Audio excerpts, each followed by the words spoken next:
Olá, bom dia! Hoje o Alessandra Convida está sendo em um horário diferente, né? Todos estavam acostumados às 19 horas, mas hoje em especial será pela manhã, como o assunto é muito importante, né? Então, vamos chamar a nossa convidada. Estou esperando só ela entrar, que é a Fernanda Macuco. Ela, pense numa profissional, show de bola, é ela, hein? Então, deixa eu só dar um tempinho para ela entrar. E como vocês estão?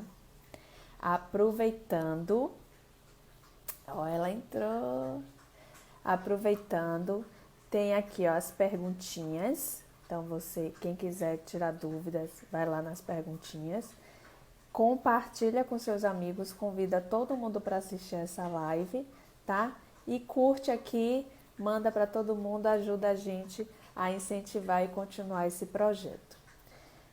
A Fê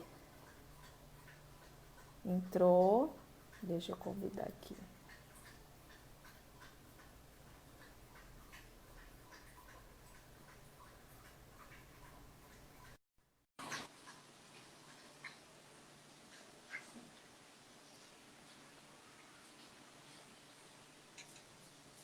E aí, Olá! bom dia. Bom dia, Fê, tudo bom? Tudo bem, Ale, por aí, como é que tá? Também. Quanto tempo, hein? Pois é, bastante. Todo mundo tá assim, né? Todo mundo, É... quanto tempo? E E aí, aí, me obrigada pelo conta. convite, viu? Muito bom o seu trabalho aí, né? Tentando passar informação, o máximo de informação que puder em diversas áreas. É sempre importante. Ah, que bom, muito obrigada. Então, vou me Que agra- apresentar, né, para os seus. Eu me chamo Alessandra Salles, eu sou fisioterapeuta, trabalho com terapia manual. E hoje eu estou com um projeto desde maio, chamando alguns profissionais para falar da sua área, né, e está contribuindo para as pessoas conhecerem também. E aí Show. hoje eu trouxe uma convidada super especial que eu gosto muito e ela super me incentivou no mundo do low carb e jejum, né, que eu não conhecia, tinha um preconceito enorme, e que é a Fernanda. E eu queria que você se apresentasse, Fê.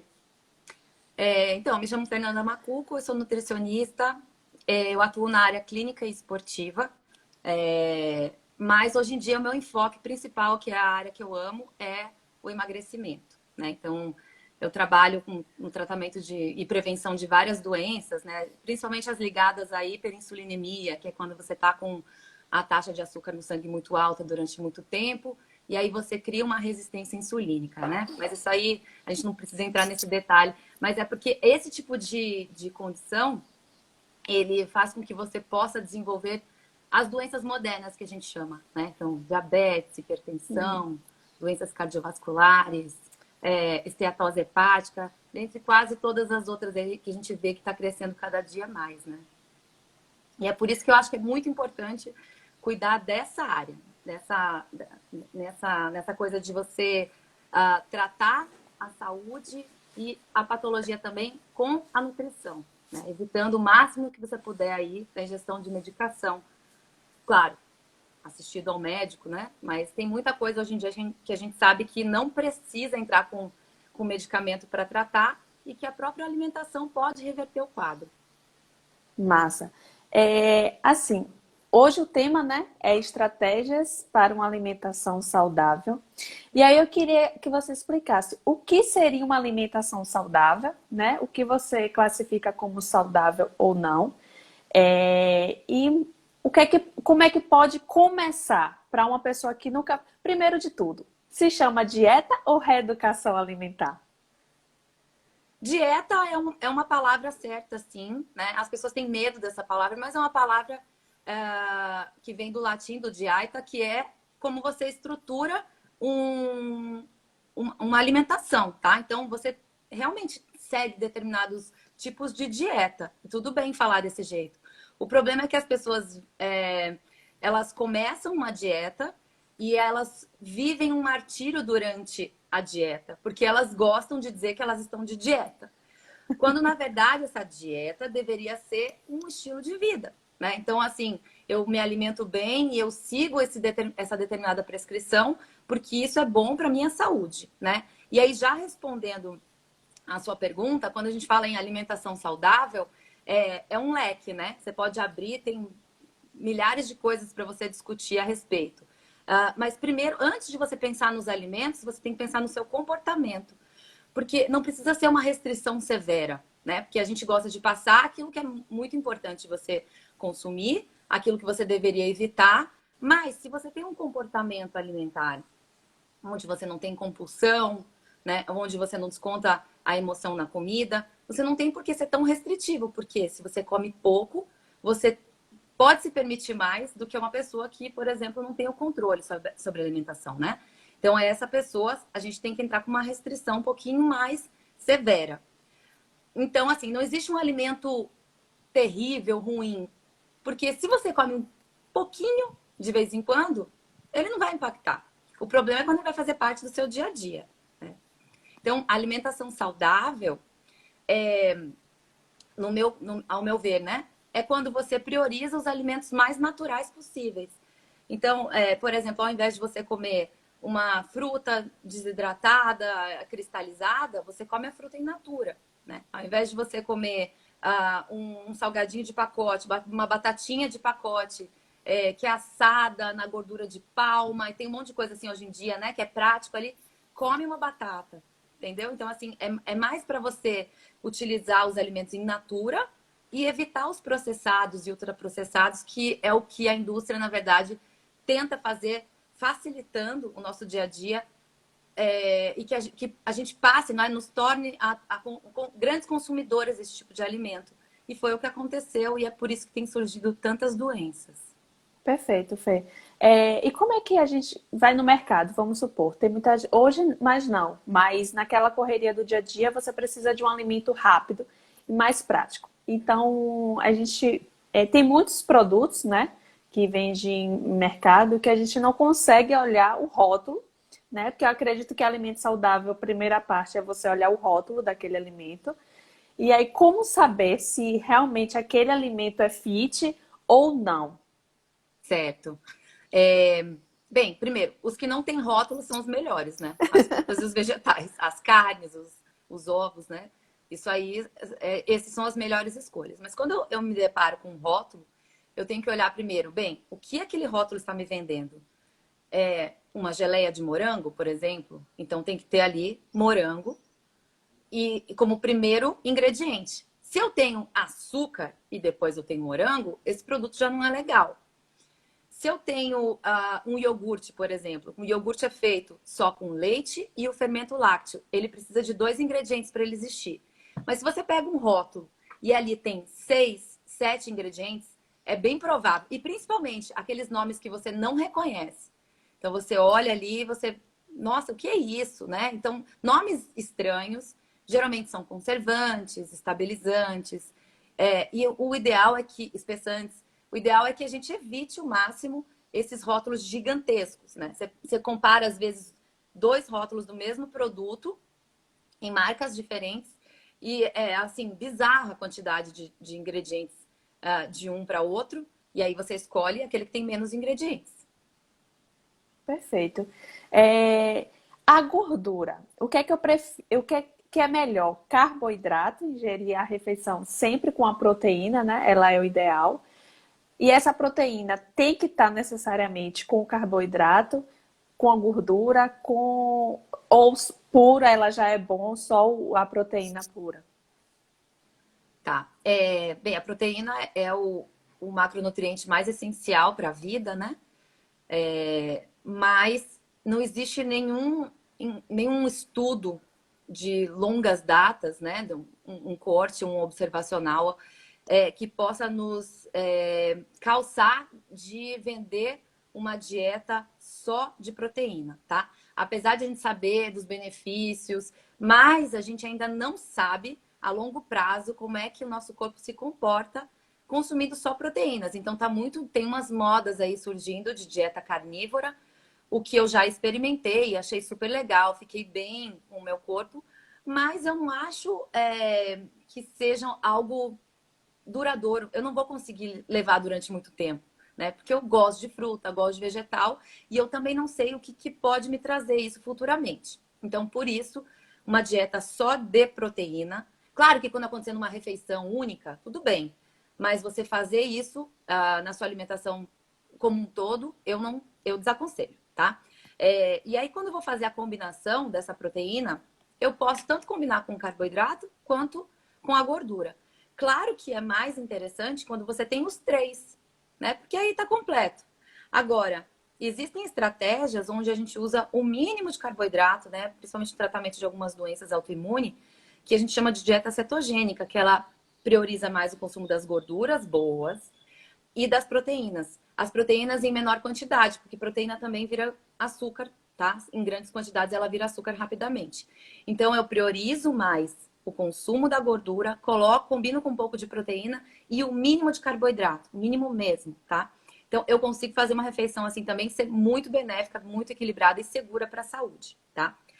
Mas eu também posso ter um carboidrato em maior proporção, né? Tudo depende. Se eu sou um atleta e eu tenho uma alimentação onde a maior parte da minha ingestão vem do carboidrato, né? O carboidrato que me fornece mais energia, eu posso fazer a combinação só do carboidrato com a proteína e consumir pouca gordura. Porque o ideal é que ou eu consuma muito carboidrato ou muita gordura. Os dois é a pior combinação, tá? Então, quando eu combino uma porção grande de gordura com uma porção grande de açúcar, eu tenho o pior casamento. É aquele que não vai dar certo, tá? É aquele casamento tóxico. Abusivo. É. Massa. E assim, surgiu uma dúvida, né? Pasta de amendoim, ela é gordura, não é isso? E fonte de gordura, de carboidrato e de proteína. Ela é bem completa. É. E aí, ela é boa ou não para fazer uso? Porque assim, eu vejo que em muitos períodos a gente usa a pasta de amendoim como aquela. Tenho vontade de comer um docinho. Então eu vou lá e faço a ingestão da pasta de amendoim. Qual seria o necessário? Fazer essa ingestão da pasta, fazer o uso da pasta de amendoim ou substituir pelo amendoim, o próprio amendoim? Não, a pasta de amendoim nada mais é do que o amendoim processado, né? Então você pode fazer até em casa. Você pega o amendoim, dá uma torradinha, amendoim cru, né? Você dá uma torradinha nele, passa um pouquinho, coloca ele no forno, dá uma leve aquecida para ele soltar a gordura, porque quando você processa rapidamente, ele vai separando a gordura. Pode ver que a pasta de amendoim, quando você abre o potinho, você drena bastante gordura, né? Que ele é riquíssimo em gordura. Só que ele também é uma boa fonte de proteína, porque ele é da classe das leguminosas, tá? Dos feijões. Então, é uma boa fonte de proteína. E também tem carboidrato para te dar energia, né? Para quem gosta aí de conviver com a glicose como fonte de energia, é uma excelente opção.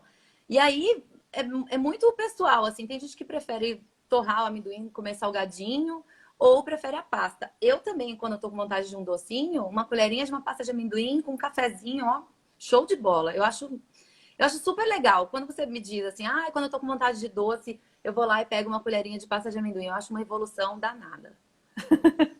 Falando em doce, sempre depois das refeições, né, principalmente do almoço, a gente sente a necessidade de comer um doce. Qual seria o horário ideal para comer um doce? Ou se toda vez pós-refeição a gente fizer essa ingestão de doce, isso vai prejudicar na nossa alimentação? Se você tá saudável dentro do peso e você consumir um docinho saudável, não vejo problema. O negócio é que todas as vezes, se você disser para o seu corpo que depois do almoço você vai dar um docinho a ele, é um vício, né? Então você vai ficar naquele ciclo ali e dificilmente você vai sair. Você vai ficar dependente do açúcar. Mais uma vez, né? A gente fala do açúcar porque um dos componentes da alimentação que podem, em excesso, te gerar alguma doença no futuro, tá? Tem gente que fala, mas eu sou magra, eu sou saudável, nunca tive problema. Mas quando chega lá depois dos 50, 60 anos, pode desenvolver, sim, algum tipo de doença relacionada a esse excesso de açúcar. Então, eu acho que é mais você ter autonomia de não comer todos os dias e de controlar isso, do que você dizer, posso comer todo dia ou não, não devo comer. O horário, não existe isso muito assim, do horário de consumir determinado alimento, né? Mas é isso que eu tô te dizendo. O ideal seria que, por exemplo, hoje eu vou tentar não comer no almoço, aí bater uma vontade muito grande de comer depois do jantar, tudo bem. O que eu não gosto de recomendar é comer o doce como única fonte de alimento, né? Então, por exemplo, eu vou lá e eu vou comer só um chocolate puro, ou vou comer uma bala, qualquer coisa assim, com doce sozinho. Por quê? Porque uma fonte de açúcar sozinha, quando cai na corrente sanguínea, ela gera picos, né? Então você vê que a taxa de açúcar do sangue vai subir. E quando ela sobe, você produz um hormônio chamado insulina para captar essa célula de glicose e fazer com que essa taxa baixe, porque não pode ficar alta, é tóxico. E todas as vezes que você gera picos, né? Você tem picos de fome, picos de mau humor, você fica letárgica, tem vários sintomas que vão fazer com que você cada vez mais busque consumir açúcar para suprir isso. Porque quando você pode ver, quando você está com fome ou quando você está com aquela sensação de tontura, você fala, vou comer um docinho que passa, né? Vou comer um carboidrato que passa. Porque isso justamente é o efeito que esse carboidrato na corrente sanguínea, quando cai rapidamente, gera no nosso corpo. Então a gente busca mais e mais e mais açúcar sempre. E o açúcar Perfeito. não é o doce, tá? O açúcar ele pode vir do arroz, da batata, do pão, do macarrão, tá? Do salgado também. Perfeito. Tem uma pergunta aqui, complementando a da pasta de amendoim, né? Ouvi uma nutri dizer que a pasta de amendoim atrapalharia no processo de emagrecimento por ser alergênico. Essa informação procede? Não, a não ser que você coma 12 colheres de pasta de amendoim. A quantidade da pasta de amendoim vai dizer se é interessante para você ou não consumir, né? Mas assim, eu não posso dizer, generalizar um alimento, isso aqui engorda, isso aqui emagrece, de maneira alguma. Porque eu posso comer um pão, um macarrão em quantidades tão pequenas que isso pode não me afetar, né? Mas se eu tenho alguma predisposição a uma resistência insulínica, não tenho um histórico de sobrepeso, ou eu tenho histórico na família de pessoas com diabetes, talvez não seja interessante eu fazer o uso disso diário. Mas eu não concordo com isso, é uma opinião pessoal minha. Eu não gosto de banalizar um alimento assim, porque eu não sei a quantidade que essa pessoa vai comer, nem a condição que ela tá. Então, para pessoas saudáveis pode ser saudável, né? Para pessoas alérgicas é péssimo, né? Tem muita gente com alergia a amendoim. É um dos alimentos mais alergênicos que existem. Então, para mim, eu diria assim, só faz mal para quem é alérgico. Ótimo, perfeito. E eu Outra coloco aqui na pergunta água, não aqui. para de tomar. Eu também separei minha garrafinha já. Outra pergunta Churrasco de. ontem, aí hoje já fica. Ai, manda pra cá essa carne. Nossa, que saudade de churrasco, meu Deus do céu. Uma delícia. Tem uma pergunta aqui de George. Pela manhã, após o treinamento de CrossFit, eu tenho o hábito de comer entre 100 a 150 gramas de carboidrato mais 4 ovos. O correto é sempre ingerir mais proteína do que carboidrato?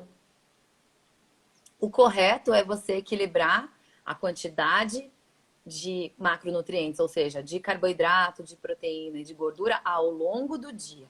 Essa coisa da janela de oportunidade que existia, né, na nutrição esportiva mais antiga, já caiu, tá? Então, depois do treino, logo depois do treino, não há necessidade de você já começar a ingerir aquela coisa com shake de proteína na hora, pá, tem que ser agora, porque agora. Não.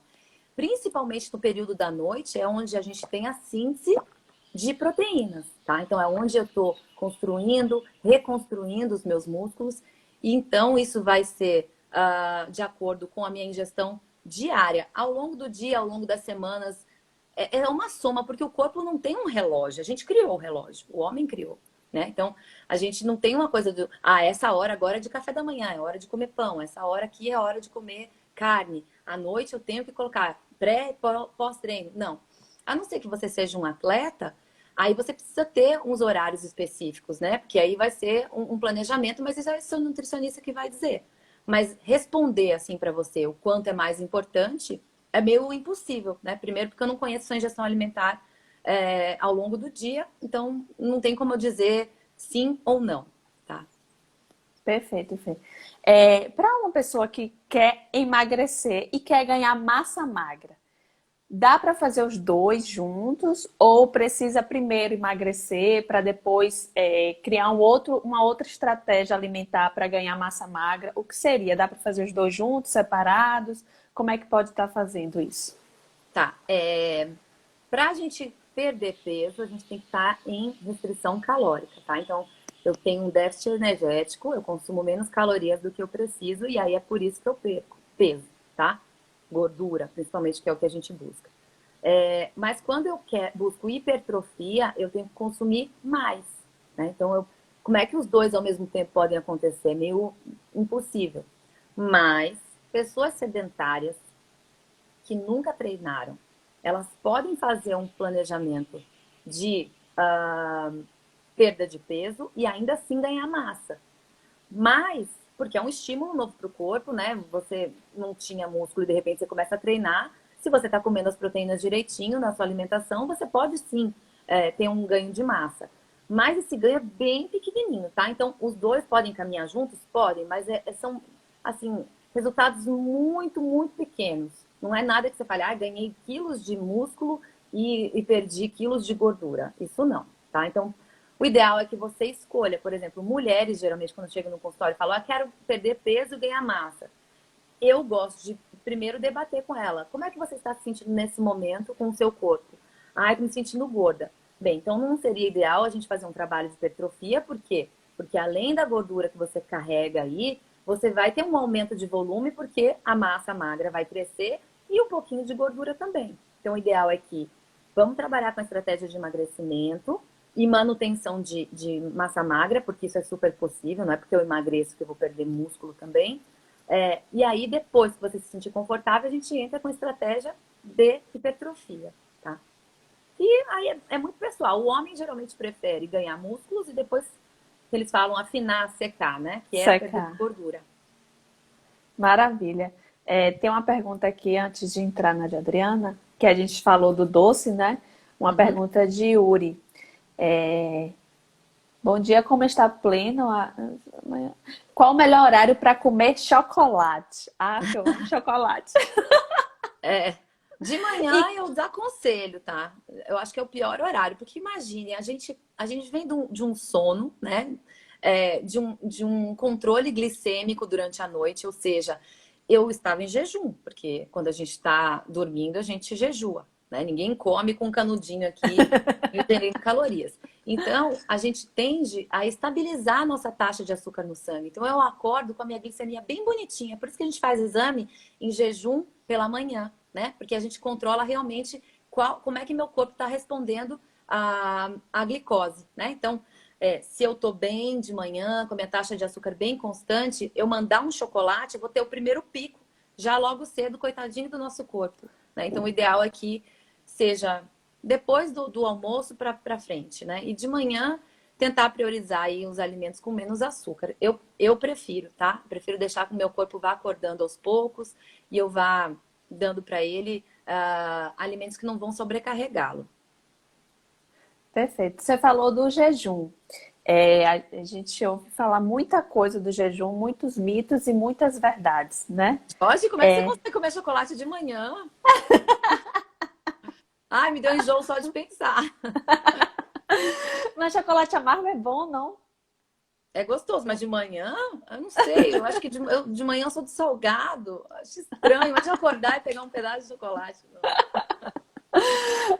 Desculpa, Ali. Nada. Fê, qual a melhor estratégia para a gente começar um jejum intermitente? E se você. Claro, eu sei que você ama o jejum intermitente, né? Que você super apoia isso. Teve uma pergunta antes falando do que você achava, então você concorda, né? Do jejum intermitente e tem muitos benefícios. E aí, para quem nunca fez jejum, qual a melhor estratégia para começar? Primeiro, você precisa adaptar o seu corpo ao jejum. Então, por exemplo, se você é uma pessoa que come muito açúcar, né? Então, você come pão de manhã, biscoito, aí no almoço você come arroz, feijão, batata, à tarde você come um lanchinho, uma barrinha de cereal, e à noite ou repete o café ou repete o almoço, você é uma pessoa que prioriza muito o consumo dos carboidratos, né? E o carboidrato, como eu falei anteriormente, ele gera picos de fome, né? Então, dificilmente você vai conseguir fazer uma estratégia de jejum intermitente quando você consome muito carboidrato, tá? Primeiro porque o jejum intermitente ele tem que ser feito de forma com que você reduza a sua fome. É por isso que você faz o jejum, né? Você sente menos fome. E isso tem que ser uma coisa natural. Lógico que você pode programar os jejuns e no começo você pode sentir um pouco mais de desconforto, porque você está habituado a comer em determinados horários. Mas como é que você prepara isso? Você, durante o jejum, se alimenta dos corpos cetônicos, tá? Então, ao invés de eu me alimentar de glicose, eu produzo outras substâncias, né? Que são os corpos cetônicos, que eles são obtidos através da gordura, né? Da célula gordurosa. Então, como é que eu faço para que eu viva o jejum de forma com que eu me alimente dos corpos cetônicos e não sinta os efeitos, né? Do tipo passar mal, dor de cabeça, cãibra, como é que é? Enjoo, né? Tem vários outros sintomas que são bem ruins. Mau humor, a pessoa quando tá com fome fica com mau humor, né? Você prepara o seu corpo para que você vire um grande produtor de corpos cetônicos. Como é que eu faço isso? Eu reduzo, eu restringo a quantidade de carboidratos. Porque quando eu estou consumindo como fonte prioritária a gordura, por exemplo, eu já vou começar a ter mais produção de corpos cetônicos do que glicose, porque eu estou consumindo pouco carboidrato. Então, eu vou esvaziar o meu glicogênio muscular, que é o modo com que o corpo estoca a glicose, né, no músculo e no fígado. Então, eu vou começando a zerar esses estoques e a produção dos corpos cetônicos vai aumentando, ao modo que você tem menos fome, tá? Esse é um dos efeitos. E aí, quando você tem menos fome, se você pode pegar um pedaço de alguma fonte de gordura, por exemplo, um queijo, uma castanha, se alimentar e permanecer durante longos períodos primeiro, metabolizando aquilo que você está ingerindo, né? Então, aquela gordura lá vai ser recebida de uma forma muito... como é que eu posso dizer? É como se fosse muito natural, porque eu já tenho uma produção de corpos cetônicos, eu estou consumindo gordura, vai ser produzido igual. E aí, quando eu ficar no período não alimentado, essa produção vai acontecer através do quê? Das nossas células gordurosas. Então, por mais que eu não coma, eu tenho energia proveniente da minha própria gordurinha, tá? Então, por isso que, por exemplo, o jejum não deve ser feito por pessoas que estão abaixo do peso, porque ela já tem pouca gordura. Como é que eu vou fazer com que essa pessoa entre numa restrição calórica e faça um jejum se ela não tem de onde captar essas células gordurosas, né? Ela tem pouco, então ela pode, principalmente a mulher tem mais danos ainda, pode sofrer amenorreia, ausência da menstruação, né? Dor de cabeça, cãibra, desidratação, isso é um pouquinho mais perigoso.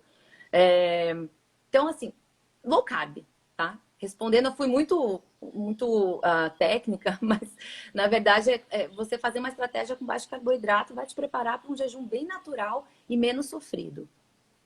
Perfeito, Fê. E como nessa quebra do jejum, né? Vamos supor, qual a estratégia? Fazer um jejum de 12, 16, 24, 48 horas.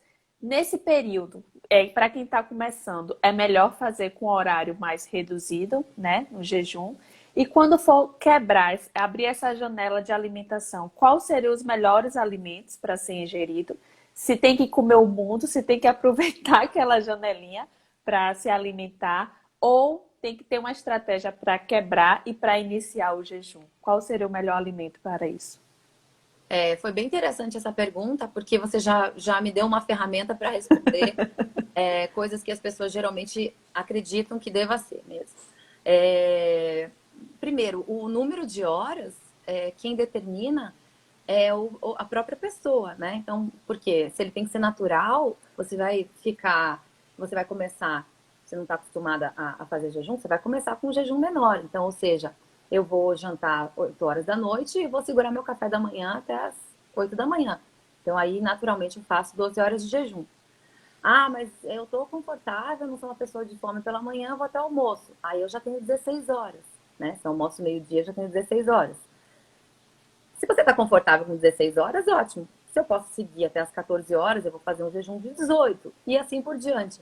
Então, assim, o número de horas quem determina é a própria pessoa, de acordo com a fome real dela ou não. O que não dá para fazer é achar que, olha, eu vou fazer o jejum de 18, 20 horas. E aí eu vou compensar e aí eu como muito, né? Quando eu quebro esse jejum.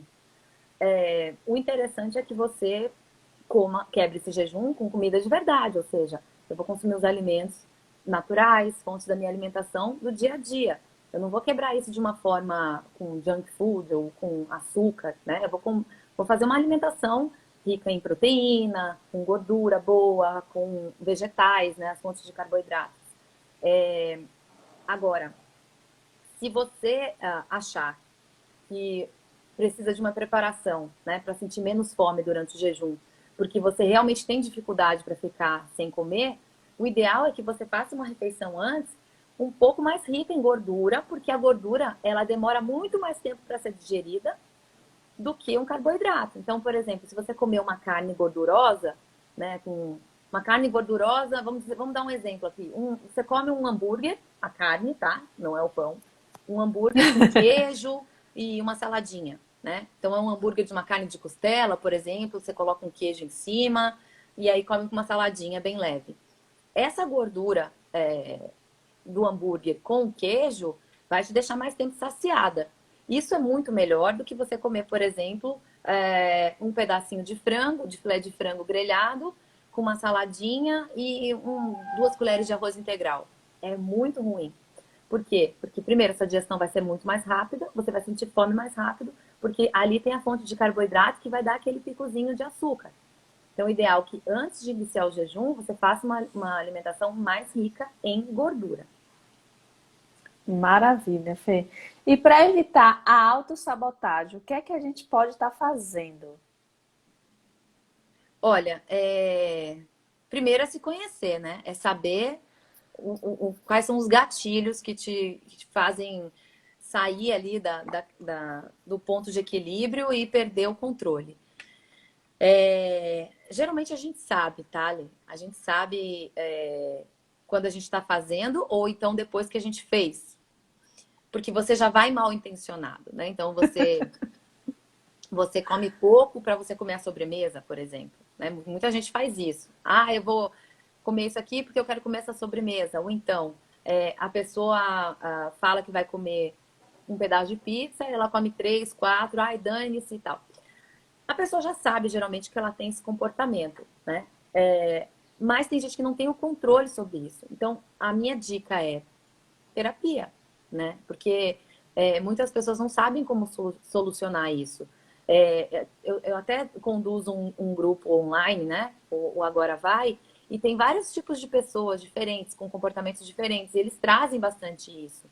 E aí, a gente pode orientar de alguma forma? Pode, e elas vão se beneficiar? Vão, mas elas estão andando junto comigo.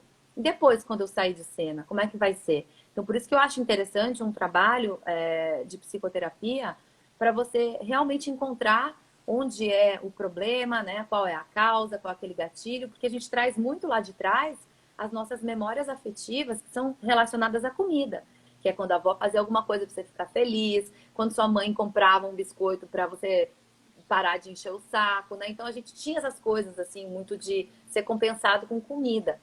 Então, isso vem à tona na fase adulta, porque a gente, enquanto nós não somos adultos maduros, né, a gente tende a se vitimizar, a gente tende a se fazer de coitado, né? Ai, porque eu mereço, porque eu tô não sei quantos dias sem comer isso. E isso é uma forma de autossabotagem, né? É você se colocar numa posição de coitado. Né? Só que todas as vezes que você se coloca nessa posição, você dá vários passos para trás, né? Porque agora, nesse momento, você pode ser um coitadinho, mas a comida não vai resolver o seu problema, né? Porque aí amanhã, quando você olhar o que você fez, vai ser um transtorno a mais para você resolver, né? Então, ou seja, tem gente que passa o processo de emagrecimento inteiro, é, com insucesso porque a pessoa não consegue amadurecer, né? É o amadurecimento que faz com que você consiga progredir. Enquanto a gente se comporta como criança, né? E se auto-sabotar e que às vezes foge do controle mesmo, é necessário muito que a gente faça um acompanhamento, né? Para descobrir quais são as causas que levam você a se comportar dessa forma. Perfeito, Fê. Muito bom. É uma pergunta aqui ainda sobre o jejum. Não é melhor deixar de jantar do que tomar o café da manhã no jejum intermitente? Qual o melhor horário? Tipo assim, tem muita gente que faz o jejum de 16 e prefere pular a janta. Já tem outras pessoas que preferem pular o café da manhã. Tem diferença entre a janta e o café da manhã, já que na janta a gente reduz um pouco a nossa atividade, à noite, na verdade, a gente reduz um pouco a nossa atividade, né? Nossa rotina, vai descansar, então a gente gera menos gasto calórico. Então, isso tem diferença? Aquela pergunta do depende, né? Na verdade, a resposta está na própria pergunta. Tem gente que prefere. Quando ela prefere, significa que está mais confortável para ela, né? Então, se ela consegue executar o jejum pulando o jantar e se sente ótima, tudo bem. Por quê? Porque se eu forço ela a não comer pela manhã e ela não se sente confortável dessa forma, a probabilidade do insucesso é muito maior, né? Então, eu gosto bastante de respeitar, e eu tenho paciente que emagrece fazendo jejum noturno e o que faz jejum matinal. Isso indifere, porque no final das contas é a restrição calórica, o número de calorias que você consome a menos durante o dia, ao longo dos dias, durante semanas, é que vai te dizer se você vai ter sucesso ou não. Mas se para você, porque você realmente está respeitando sua fome natural e não busca emagrecimento, nem nada disso, né? A resposta, ela pode ser indiferente, né? Porque você não está nem querendo criar alguma estratégia para algo, não. Você simplesmente quer jejuar, porque tem gente que se sente bem jejuando, né? Que se sente mais focado, que tem mais energia. Então, para essas duas coisas, para essas duas condições, eu deixo o paciente muito à vontade para ele escolher.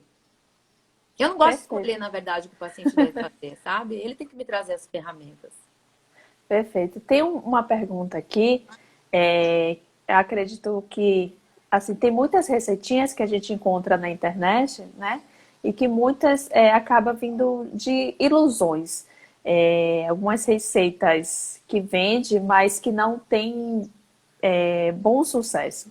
Então, tem uma pergunta que é típica disso. Eu queria que você desse a opinião.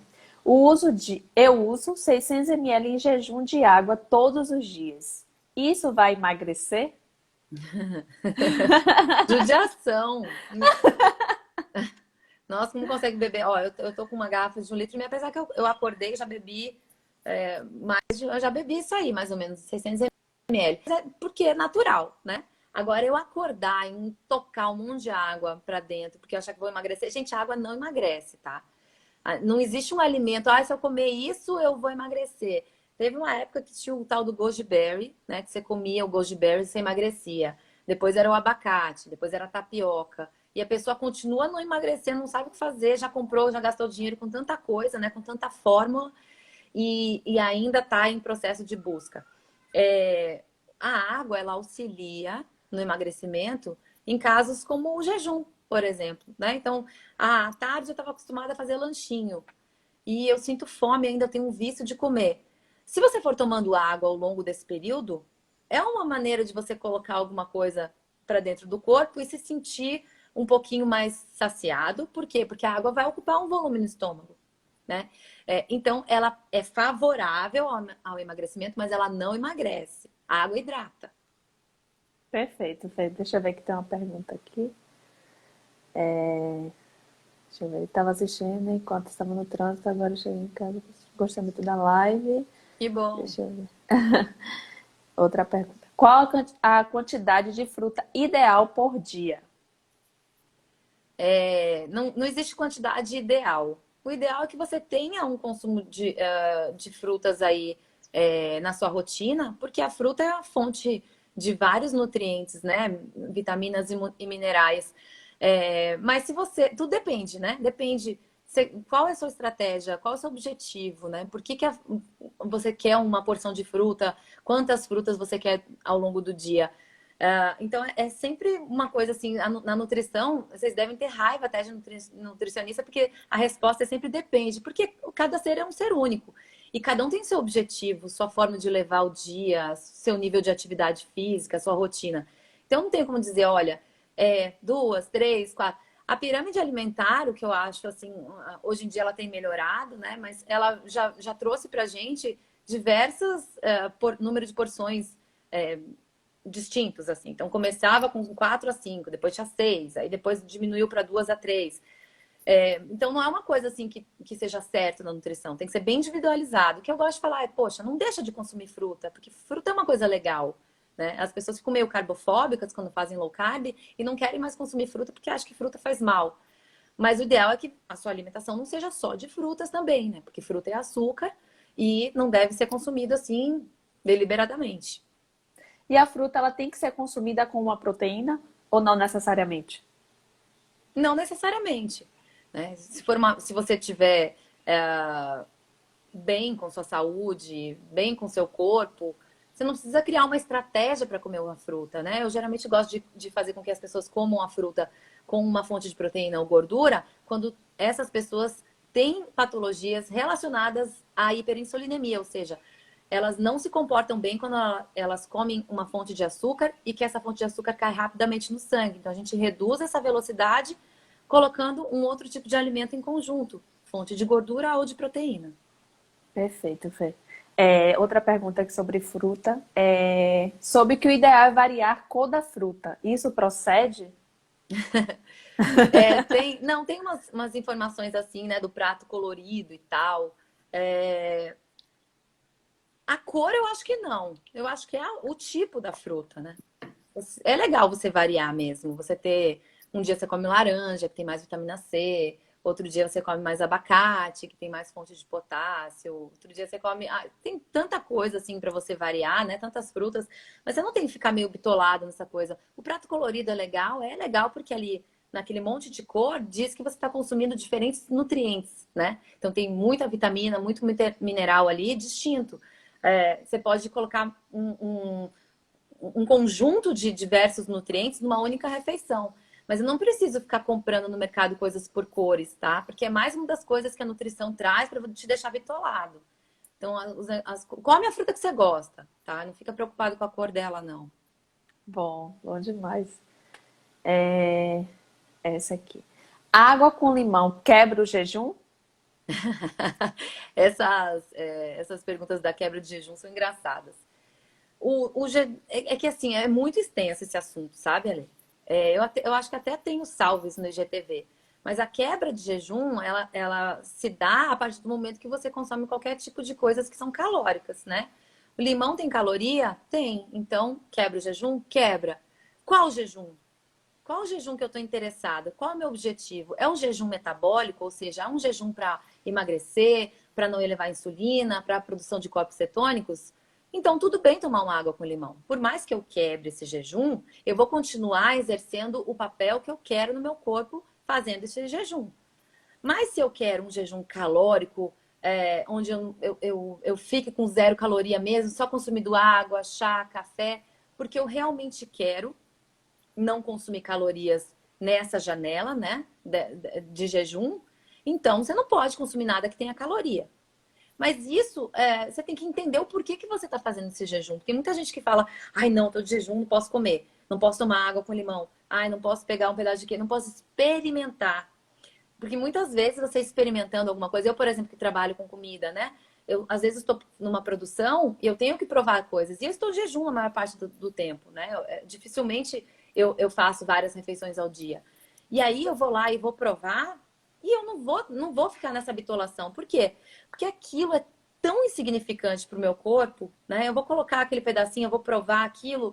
Ele vai entender que entrou alguma coisa, mas é tão pouca que não vai sofrer muito efeito, né? Então, para a minha condição, que é manutenção de peso ou perda de peso, isso não vai impactar.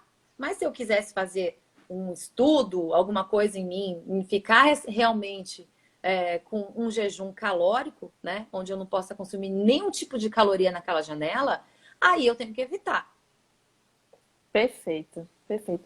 Eu tinha uma visão diferente. Eu achava que você entrou no jejum, você não tinha que se alimentar de mais nada até o período da quebra mesmo, né? Não, Então, esse é o eu. ideal, tá, Ale? O ideal Ah, é que você não se alimente.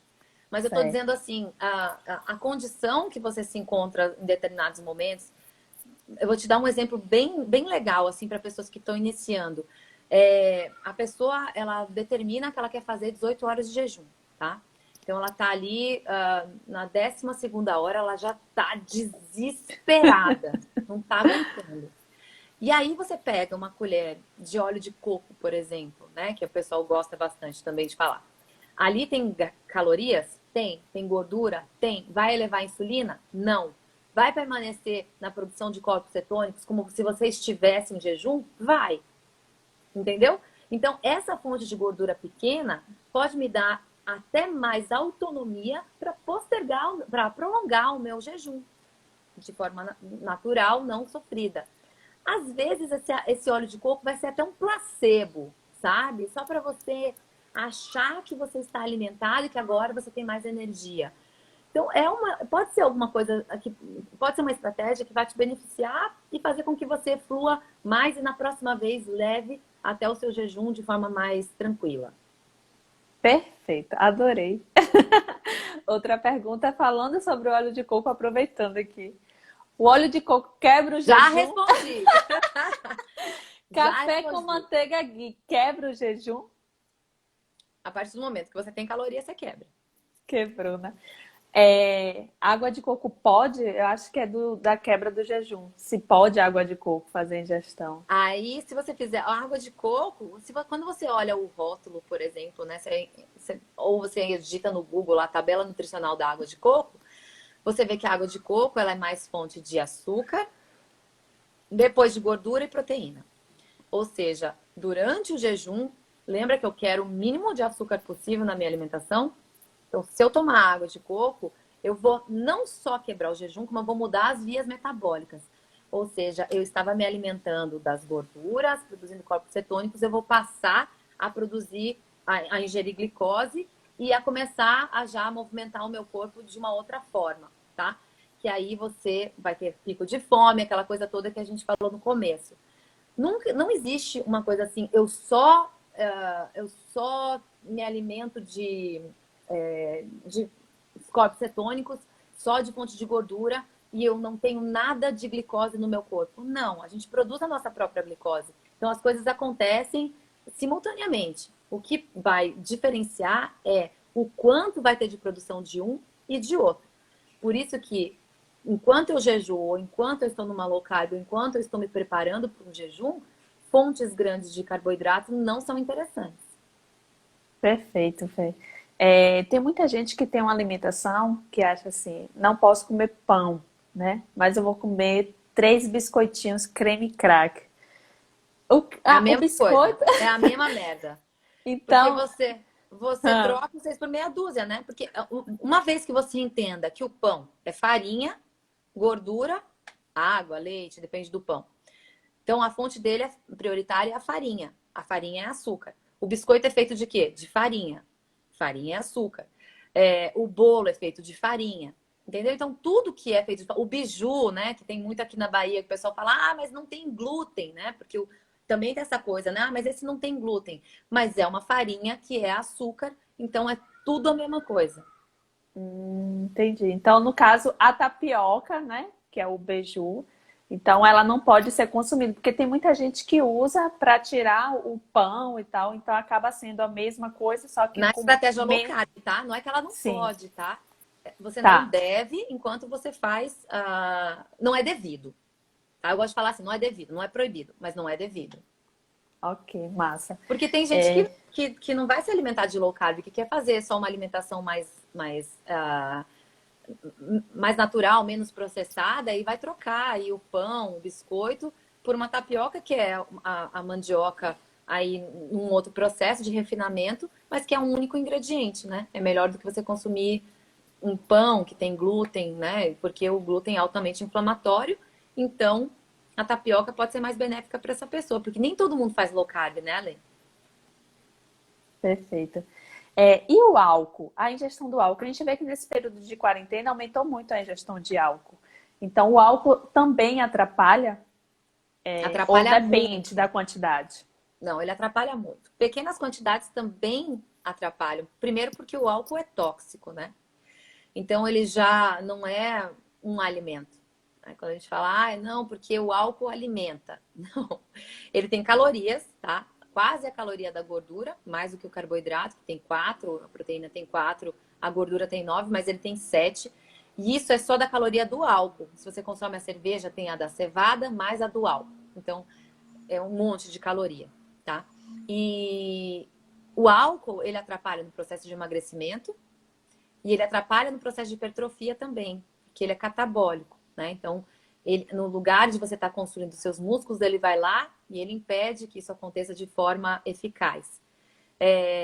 E no emagrecimento, o que acontece? O álcool, além de desidratar, né? Que também para o processo de hipertrofia é péssimo, que a gente precisa de água no músculo. Você também tem larica alcoólica, né? Você tem um consumo exacerbado, às vezes, do álcool, né? Que é uma coisa que chama petisquinhos ruins. Além, a larica alcoólica eu acho uma das piores. Mas o pior de tudo, eu acho, é realmente você estar se intoxicando. No dia seguinte, você já acordar com água retida no corpo, né? Indisposta, desidratada, né? E principalmente pelo vício, né? Você vê que você fala, aumentou o volume, aumentou mesmo, né? Aumentou mesmo. Não queria nem E, falar também.